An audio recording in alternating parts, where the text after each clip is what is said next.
Past 4 months, the family of Kyle Doan has been searching for their son who was swept away by floodwaters near San Miguel on January 9th.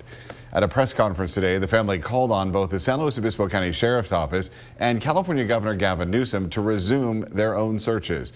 KSBY's Jacob Doan met with Kyle's father, Brian Doan, this afternoon and has the latest on the effort to find Kyle.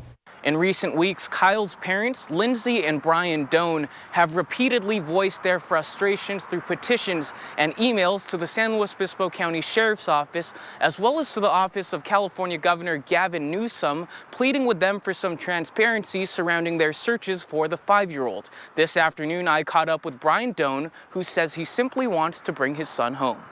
We wanted some explanation as to some vagueness as to when they actually do intend to go out and actually perform another boots on the ground search. And they haven't been very forthcoming with us, which is hard. According to the San Luis Obispo County Sheriff's Office, it's been roughly 2 weeks since the department conducted its own searches for Kyle, but they add another large-scale search event will be coordinated when storm-damaged areas of the Salinas River improve. However, no dates for that search have yet been provided to the Doan family. It's constant circular word salad. It's very general and vague. It's very frustrating.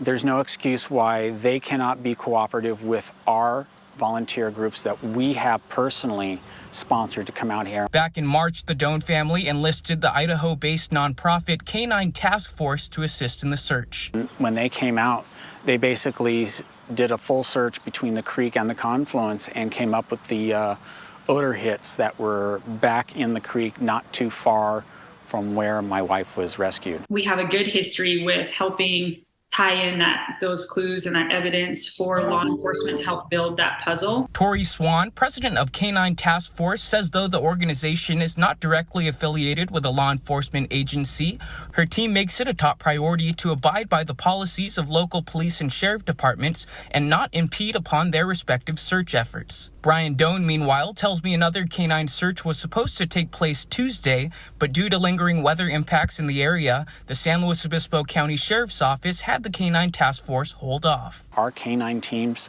should be out here today. We should have been able to plan lodgings and travel arrangements for them last week. We have not been able to do that because they've stonewalled the policies and procedures that our canine captain goes through. Amid an ongoing search that has spanned more than a quarter of the year, Brian Doan says he and his family are tired of waiting for answers. We still have a mission to bring him home, and we just want people that say that this is a top priority to act upon those words. The Sheriff's Office says their search efforts will resume once the storm-saturated creek areas near San Miguel begin to improve. They say their next search will include search and rescue teams, drones, and canines. In San Miguel, Jacob Doan, KSBY News. The Canine Task Force team says last year they responded to 41 calls for service nationwide.